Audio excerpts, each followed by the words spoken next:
आज का टॉपिक जो है वो बहुत इंटरेस्टिंग है और इन्वायरमेंट के पर्सपेक्टिव से ये जो टॉपिक है वो एक की पिलर है। इस टॉपिक का नाम बेसिकली हम शुरुआत कर रहे हैं। इसमें जो कंटिन्यू जो कुछ क्लासेस होगी वो इसी टॉपिक के रिगार्डिंग हम स्टार्ट करेंगे। Ecosystem and important terminologies. देखिएगा, आपके जो एग्ज़ाम का पर्सपेक्टिव है उसमें जो ये इम्पोर्टेंट टर्मिनोलॉजी है इनका योगदान बहुत ज़्यादा होता है। ठीक है। और एज ए ह्यूमन बीइंग हमें ये समझना भी चाहिए कि इन्वायरमेंट और इन्वायरमेंट के जो आसपास के एस्पेक्ट्स हैं वो ह्यूमन लाइफ पर उनका क्या इम्पैक्ट है और कैसे जो ह्यूमन है वो उसको लेकर रिएक्ट करता है। ठीक है। तो आज हमारा ये टॉपिक होगा, हम इसको start let's start. First of all ecosystem को देखते हैं कि इकोसिस्टम होता क्या है। Ecosystem an ecosystem is a community of living organism interacting with their physical and environment। Ecosystem basically क्या है कि जो कम्युनिटी ऑफ लिविंग ऑर्गेनिजम्स या लिविंग वेज हैं उनका इंटरेक्शन कैसा है। Interaction to physical environment and interaction to human environment. Basically होता क्या, आप चीज देखिएगा कि सपोज दैट आप एक जो हमारा इन्वायरमेंट है उस इन्वायरमेंट के अंदर एक बहुत छोटा सा जीव हो, कोई भी मान लीजिए एक छोटी सी भी any body of living factor, कोई भी छोटा सा जीव है। उस जीव का या उस जीव की जो कम्युनिटी है उसका आपस में, जैसे मान लीजिए ये कुछ अलग कम्युनिटी है, ये अलग कम्युनिटी है, ये अलग कम्युनिटी है, ये अलग कम्युनिटी है। ठीक है। तो इन कम्युनिटी का आपस में क्या इंटरेक्शन है, दूसरों के साथ क्या इंटरेक्शन है, प्लस में इसका जो इन्वायरमेंट है, यानी कि ये जो फिजिकल फिजिकल इन्वायरमेंट जो भी हमें सनलाइट, एयर, सोयल जो भी दिखता है ना वो फिजिकल इन्वायरमेंट के अंदर आता है। और ठीक है ना। और जो ह्यूमन इन्वायरमेंट है, जो भी ह्यूमन मेड स्ट्रक्चर है वो ह्यूमन इन्वायरमेंट के अंदर। और दूसरा वो इसके साथ इनका कैसे इंटरेक्शन है। तो इस कॉम्प्लेक्स जो डायनेमिक्स है इसको हम बोलते हैं इकोसिस्टम। ठीक है। Ecosystem includes biotic and abiotic. Biotic means होता है living factor, living organisms. And non biotic का मतलब होता है, सॉरी, एबायोटिक का मतलब होता है नॉन लिविंग कंपोनेंट्स। ठीक है। Examples forest, deserts, pond and oceans. ये क्या है? ये आपका फिजिकल इन्वायरमेंट है। ठीक है ना। जैसे सपोज दैट अब फॉरेस्ट के अंदर या जंगलों में रहने वाले जीव जंतु है और वहाँ के जो पॉपुलेशंस है, डिफरेंट काइंड ऑफ कम्युनिटीज है। ठीक है ना, कम्युनिटीज है। ठीक है। या कम्युनिटी डेजर्ट्स है, पोन्ड्स, ओशियंस। तो इनमें जो रहने वाली कम्युनिटी है और उनका आपस में क्या इंटरेक्शंस है और उनका फिजिकल इन्वायरमेंट के साथ क्या इंटरेक्शन है। तो बेसिकली क्या है कि इस कॉम्प्लेक्स डायनेमिक्स या कॉम्प्लेक्स जो प्रिज्म होता है इसको हम बोलते हैं इकोसिस्टम। ठीक है।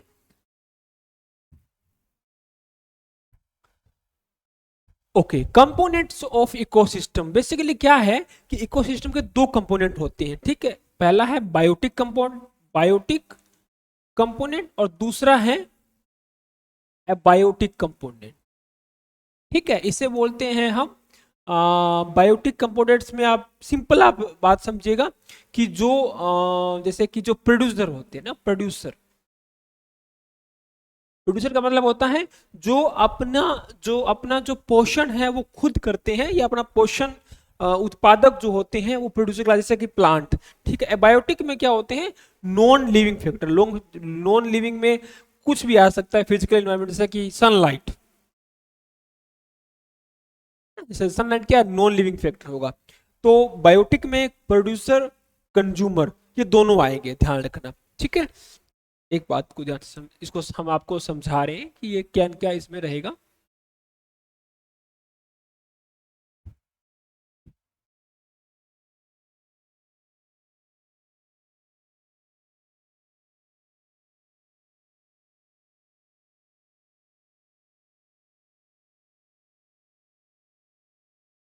देखिएगा बायोटिक में क्या आता है, बायोटिक के अंदर दो कंपोनेंट है इसके, ठीक है। पहला है उत्पादक यानी कि प्रोड्यूसर, और दूसरा है आपका कंज्यूमर यानी कि उपभोक्ता। उत्पादक मीन्स जिसने उत्पादक वो जिसने जिसने चीज उत्पन्न की है ना, व्युत्पन्न किया है। उत्पादक जिसने प्रोड्यूस किया है ना, जहां से चीज का ओरिजिन हुआ है। और कंज्यूमर वो होगा जो जिसने रिसीव किया है, यानी कंज्यूमर जो होगा वो रिसीवर भी होगा, ठीक है। तो प्रोड्यूसर में आ गए जैसे कि प्लांट, और कंज्यूमर में जैसे कि आपका ये जिसे हम बोलते हैं ना सर्वाहारी, मांसाहारी, ये सब जो है यानी जो जैसे कि प्लांट से सपोज दैट प्लांट ने क्या किया, सनलाइट लेकर के अपने आपको ग्रोथ में लेकर के आया, उसके बाद बकरी ने उसे खाया, फिर बकरी को शेर ने खाया। तो ये जो बकरी है ये उसका प्राथमिक उपभोक्ता होगी, ठीक। उत्पादक जो होगा वो घास या वो प्लांट होगा, ठीक है। फिर सेकंड है डिकम्पोजर, थर्ड में आएगा डिकम्पोजर, जो इन सबको डिकम्पोज करता है, ठीक है, जैसे कि फंगई और बैक्टीरिया, ठीक है। ये आपका कार्निवोरियस हो गया, ठीक है ना, ओमनिवोरियस हो गया, हर्बीवोरियस हो गया, ये सब भी कंज्यूमर के पार्ट है, ठीक है। एबायोटिक कंपोनेंट्स, एबायोटिक कंपोनेंट्स का मतलब होता है जैसे कि sunlight, temperature, water, soil and air, ये क्या है आपके एबायोटिक कंपोनेंट्स के अंदर आते हैं, ठीक है। Okay, next type of ecosystem. देखिएगा बेसिकली जो है वो तीन टाइप के इकोसिस्टम है आपका, terrestrial ecosystem, marine ecosystem and fresh water ecosystem, ठीक है ना। इसको आप इसे एक्वाटिक इकोसिस्टम भी बोलते हैं। इसको आप इस तरह से नहीं कर सकते हैं कि कैटेगराइजेशन में, लेकिन सामान्य अपने जनरल नॉलेज को इन्हांस करने के लिए हम जो है इकोसिस्टम को जो है डिवाइड करते हैं different different kind of types में। जैसे कि टेरिस्टोरियल में क्या होगा, स्थलीय, यानी कि जो स्थल पर, यानी कि जैसे ये टेरिस्टोरियल, ये मान लीजिए ये आपका स्थल है, लिथोस्फीयर जिसे हम कहते हैं वो है। इसके ऊपर क्या होगा, सबसे इंपॉर्टेंट इस पे फॉरेस्ट होगा, ठीक है ना। तो फॉरेस्ट हो गया, फिर आपका डेजर्ट होगा, ठीक है ना, फिर आपका डेजर्ट होगा, फिर आपका ग्रासलैंड होगा, इसे तो ये इससे ऊपर जो होगा यानी कि ये क्या होगा, टेरिस्टोरियल रहेगा, ठीक है। इसके बाद में आपका ये वाला जो रीजन है ये आपका हो सकता है ओशन वाला रीजन जो होगा। इसको हम ऐसे करेंगे कि सपोज दैट ये आपका ओशन का रीजन है, ठीक है। तो ओशन में क्या होगा कि आपका ओशंस के अंदर जो ओशन प्लांट्स हैं या ओशंस आपके कम्युनिटी जो है पादप जगत जो भी है, फिर आपका कोरल रीफ्स हैं, है ना, कोरल रीफ्स हो गया। और इसी मान लीजिए कोई रिवर है, ऐसे वो रिवर इसमें गिर रही है, ठीक है ना, तो ये रिवर हो गया, ठीक है। तो ये different different kind of test ecosystem के पार्ट है। कैसे है कि जैसे ये वाला जो होगा ये क्या किसका पार्ट है, ये आपका टेरिस्टोरियल का पार्ट होगा, ठीक है। अब ये वाला जो है ये किसका पार्ट होगा, ये आपका मरीन का पार्ट होगा, है ना, ओशियन, कोल रिफ्स, ये, ठीक है। और ये जैसे कि आपका रिवर जो है, रिवर आकर तो ओशियन में मिल रही है ना, तो ये आपका किसका पार्ट होगा, ये आपका फ्रेश वाटर का पार्ट हो सकता है, जैसे कि लेक्स है ना, लेक हो गया, पोन्ड्स हो गया, ये। अब समझने की हमें क्या बात है, आप उन चीज को समझिएगा। जैसे कि क्या होता है, सपोज दैट एक पोंड है, ठीक है ना, एक पोंड है, इस पोंड में क्या होगा, ये एक पोंड है आपका, इस पोंड में कुछ जीव है, जैसे इसमें पानी है ये, ठीक है। और इस पानी में आपको क्या होगा, इसको हम ऐसे समझाते हैं हम आपको, जैसे कि ये मान लीजिए सन है और इसकी सनलाइट यहाँ पड़ रही है, ठीक है। अब इस पोंड में क्या है, कुछ इसके अंदर प्लांट्स हैं, कुछ इसमें जीव है, जैसे बतख है, कुछ भी है, कुछ इसमें काई है यानी कि फंगई है। अब ये क्या कर रहे हैं, ध्यान रखिएगा, बेसिकली क्या है कि इस कम्युनिटी का आपस में भी इंटरेक्शन है एक दूसरे के साथ में, पहला तो कम्युनिटी टू कम्युनिटी, फिर कम्युनिटी टू अदर कम्युनिटी, ठीक है ना, इसके साथ फिर इसका इंटरेक्शन है, फिर इसका इसके इंटरेक्शन है, फिर इसका इससे, फिर इसका इससे, फिर इसका इससे, और इस कॉम्प्लेक्स का इंटरेक्शन जो होगा, और फिर आपका इसका सनलाइट के साथ इंटरेक्शन है। अगर भाई सनलाइट उनको मिल रही है तभी तो वो ग्रो कर रही है ना, तो फिर इसका एक साथ इंटरेक्शन है। तो इस इंटरेक्शन का जो कॉम्प्लेक्स प्रिज्म बनेगा, उस कॉम्प्लेक्स प्रिज्म को हम बोलते हैं इकोसिस्टम, ठीक है। की इकोलॉजिकल कॉन्सेप्ट्स, ठीक है ना, की इकोलॉजिकल कॉन्सेप्ट्स। पहला कॉन्सेप्ट होता है food chain. Food chain basically क्या होता है, जैसे कि आप इसको समझिएगा कि मान लीजिए ये घास है, ठीक है ना, ये ग्रास लैंड जिसे हम कहते हैं, ये घास है, इस घास को खाया गोट ने या बकरी ने, फिर बकरी को खाया लायन ने, शेर ने, ठीक है ना। तो इस तरह से ये इस फूड को इस फूड ने खा, इस फूड को सॉरी इस कंज्यूमर ने खाया, फिर कंज्यूमर को इसने खाया। तो ये क्या है कि आपका एक एक एक एक, एक सीक्वेंस बनता है, इसे बोलते हैं लीनियर सीक्वेंस, है ना। तो इसकी एनर्जी इसको मिलेगी, इसकी एनर्जी इसको मिलेगी, ठीक है ना। तो इससे क्या होता है, फूड चेन का निर्माण होता है। और फूड चेन क्या होता है कि जब कई सारी फूड चेन मिल करके, या कई जीव जंतु या कई कम्युनिटी की फूड चेन मिल जाती है, तो उसे बोलते हैं फूड वेब, ठीक है। तो डिफरेंस पता होना चाहिए आपको। फूड चेन क्या है, linear food chain is a linear sequence of energy flow, ठीक है ना। और फूड वेब क्या है, फूड वेब क्या, इंटरकनेक्टेड फूड चेन्स, ठीक है ना। फूड चेन्स का जो इंटरकनेक्टेड का आपका फिनोमिना है, वो फूड वेब कहलाया जाएगा, ठीक है। नेक्स्ट है ट्रॉपिक लेवल्स। ट्रॉपिक लेवल्स क्या होता है कि जो आपका जैसे इसे इसे इसे इसे कहते हैं, सबसे पहले आएगा प्रोड्यूसर जो प्रोड्यूस करेगा, फिर कंज्यूमर, और देन डीकम्पोजर, ठीक है। जैसे मान सबसे पहले प्रोड्यूस किया, पादप जगत है या प्लांट्स है, वो प्रोड्यूस हुई है या वो प्रोड्यूस उन्होंने किया, ठीक है। जो भी उनकी डिफरेंट डिफरेंट रिएक्शंस होंगी, डिफरेंट प्रोसेस होगी, वो हम नेक्स्ट क्लास में देखेंगे। लेकिन इसमें क्या हुआ कि वहाँ प्रोड्यूस हो रहा है, प्रोड्यूस के बाद में उसको कोई कंज्यूम कर रहा है, तो मीन्स कंज्यूमर। और उस कंज्यूम जब कंज्यूम हो गया, तो फिर उसको डीकम्पोज यानी कि डीकम्पोजर आपको देखने को मिलता है। नेक्स्ट इकोलॉजिकल पिरामिड, जैसे कि इकोलॉजिकल पिरामिड, इसमें आपका energy, biomass and biomass number, ये सब इसमें आता है, ठीक है ना। हम डिस्कस करेंगे नेक्स्ट क्लास में अच्छे से। Okay, ecosystem process. अब इकोसिस्टम का जो आपका है वो किस किस तरह से इकोसिस्टम जो है वो कंटिन्यू होता है, या इकोसिस्टम जो है वो रन करता है, वो आपका एक इम्पोर्टेंट है। देखिए, इकोसिस्टम प्रोसेस में आपको सबसे पहले आप देखेंगे फोटोसिंथेसिस। फोटोसिंथेसिस इसे बोल देते हैं हम प्रकाश संश्लेषण, ठीक है ना। Respiration, decomposition and nutrient cycle. Basically क्या होता है फोटोसिंथेसिस, क्या, plants convert sunlight into energy, ठीक है ना।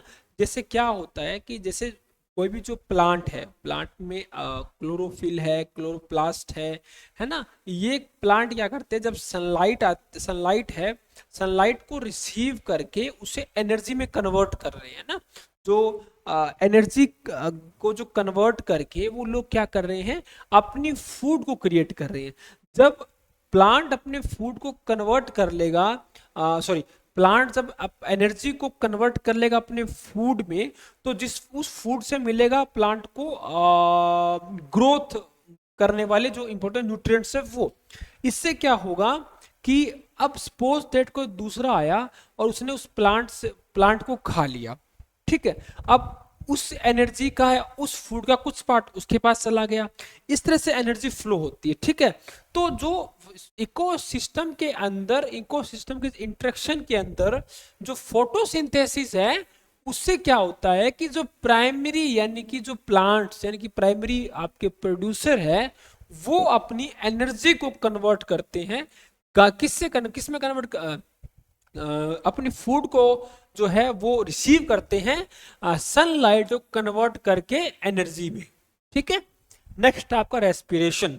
Organisms release energy from food. ठीक है ना, एनर्जी को रिलीज करना किससे? फ्रॉम फूड से, रेस्पिरेशन। ठीक है। नेक्स्ट आपका break decomposition, breakdown of organic materials. ठीक है, डिकम्पोजर क्या करता है? आपने कई बार देखा होगा कि जैसे दीमक है ना, अब एक डिकम्पोजर की तरह काम करती है। डिकम्पोज जैसे बैक्टीरिया है, आपने कई बार देखा होगा कोई चीजें पड़ी होती है और उसमें लंबे टाइम तक अगर वो चीज पड़ी है तो उसमें बैक्टीरिया लग जाता है या फफूंद लग जाती है जिसे हम बोलते हैं। तो वो क्या कर रहा है? उसको डिकम्पोज कर रहा है ना, खत्म कर रहा है। अगर आप उसे खुले आसमान के नीचे छोड़ दोगे किसी चीज को, तो हो सकता है कुछ दिनों के बाद वो आपको मिले ही ना, यानी कि पूरी तरह से वो क्या कर गई? डिकम्पोज हो गई है ना। इसे कहते हैं कुदरत की चीज कुदरत में मिल जाना। अगला है न्यूट्रिएंट साइकिल। न्यूट्रिएंट्स है जैसे कार्बन, नाइट्रोजन, वाटर साइकिल्स है ना, ये सब आपस में जो है कनेक्ट भी होते हैं, और ये आपस में कनेक्ट होने के साथ साथ में ये जो है एक साइकिल के फिनोमिना में चलते रहते हैं। ठीक है। Next ecosystem dynamics. Ecosystem dynamics सबसे पहले सक्सेशन, फिर primary, secondary, keystone species, invasive species. Very important. Succession, ecosystem development over time. ठीक है ना, सक्सेशन किसे कहते हैं? इकोसिस्टम जो है डिवेल्प्ड ओवर टाइम के एंड में जो डिवेल्प हो रहा है, यानी सक्सेशन, इसे हम कह देते हैं उत्तराधिकार। पारिस्थितिकी उत्तराधिकार बेसिकली क्या हो, जैसे मान लीजिए कोई बेरन लैंड है, जैसे ये मान लीजिए बेरन लैंड है। ठीक है, तो यहाँ पर कुछ चट्टाने हैं ऐसे, तो इन चट्टानों पे क्या है, अभी कुछ नहीं हो रहा है, अभी कुछ भी नहीं है। फिर थोड़ा सा इसके ऊपर मान लीजिए थोड़ा काई, यानी कि अगर पानी होगा तो काई कुछ यहाँ जमना शुरू हुआ। फिर धीरे धीरे यहाँ पर कुछ और चीजें आई। फिर आपका उसके अंदर कुछ हो सकता है बीजों का छिड़काव हुआ, उस एरिया में कुछ प्लांट जो है वो डिवेल्प हुए। इस तरह से ओवर द टाइम जो है यहाँ एक इकोसिस्टम क्रिएट होता है। ठीक है, और इसी को कहते हैं इकोलॉजिकल सक्सेशन। नेक्स्ट आपका प्राइमरी। इन जैसे प्राइमरी सबसे पहले क्या होगा? बेरन एरिया होगा। सबसे पहले क्या होगा? बेरन एरिया होगा, बिल्कुल बेरन एरिया, वहाँ कुछ नहीं होगा। दूसरे में आफ्टर डिस्टरबेंस, कुछ डिस्टरबेंस होती है, मतलब कुछ भी हो जाए, जैसे कि कोई एरिया है वहाँ फायर हो गया, कोई एरिया है अर्थक्वेक है, कुछ भी होता है, तो कुछ डिस्टरबेंस क्रिएट होती है उस एरिया में। फिर आपका keystone species, critical for ecosystem stability. ठीक है ना, कीस्टोन कहा था कि जो क्रिटिकल होती है फॉर इकोसिस्टम स्टेबिलिटी के लिए, वो बहुत जरूरी भी होती है। ठीक है ना, इन्वेसिव स्पीसीज, ठीक है ना, डिस्ट्रप्टिव नॉन नेटिव स्पीसीज, इसे कहते हैं जो भारी आक्रामकता जिसे हम बोलते हैं ना, वो स्पीसीज होती है जो आ जाती है इस रीजन के अंदर, और इसे जो है जो स्वदेशी या जिसे हम कहते हैं आपका डोमेस्टिक जो स्पीसीज है उनको खतरा होता है, जैसे आपने कांग्रेसी घास का नाम अगर सुनना होगा तो। नेक्स्ट इज इकोसिस्टम सर्विसेज, बहुत इंपॉर्टेंट टॉपिक है इकोसिस्टम सर्विसेज का। बेसिकली क्या है इकोसिस्टम सर्विसेज? देखिए, इकोसिस्टम सर्विसेज होते हैं जो इकोसिस्टम के बेस पे जो सर्विसेज जो है वो डिवेल्प हो रही है ना। जैसे इसको चार पार्ट्स में डिवाइड करते हैं। प्रोविजनिंग, अब फूड मिलता है इकोसिस्टम से, वाटर रॉ मटेरियल मिलता है, रेगुलेटिंग, ठीक है ना, जो रेगुलेट करता है, क्लाइमेट रेगुलेशन है, फूड फ्लड कंट्रोल है, उसे रेगुलेट करना पड़ता है। फिर कल्चरल है ना, आपका रिक्रिएशन है, ठीक है ना, एस्थेटिक्स हैं, ठीक है ना, स्पोर्टिंग में आपका न्यूट्रिएंट साइकिल्स हैं, सोइल फॉर्मेशंस है, ये सब क्या है? ये आपका इकोसिस्टम सर्विसेज का पार्ट है। ठीक है, next is conclusion. Okay, ecosystem are vital for life and environmental balance. Okay, ठीक है ना, protecting ecosystem ensure sustainability and biodiversity. ठीक है ना, protecting ecosystem ensure sustainability, sustainability अपने आप में बहुत बड़ा टॉपिक है, हम डिस्कस करेंगे बाद में। And understand the key concept and address the global challenges, ठीक है, ओके नाइस। नेक्स्ट आपका जो है नाउ, तो ये हमने देखा अपने इस क्लास में कि इकोसिस्टम क्या है, उसके इंपॉर्टेंट एस्पेक्ट्स कौन कौन से हैं, किस तरह से इकोसिस्टम में कुछ की पॉइंट्स को हमने देखा, किस एरिया को स्टडी किया। अब जो नेक्स्ट क्लास होगी वो इसी का ही फर्दर जो है वो नेक्स्ट पार्ट है, उसमें हम इसी इन्हीं चीज़ों को बहुत अच्छे से फिगर आउट करेंगे, बहुत अच्छे से कुछ फिगर से या इमेजेस से भी हम देखेंगे कि ये चीज़ कैसे डेवलप होती है। तब तक के लिए देखते रहिए क्रैकर्स अड्डा। थैंक यू सो मच, हम फिर मिलते हैं।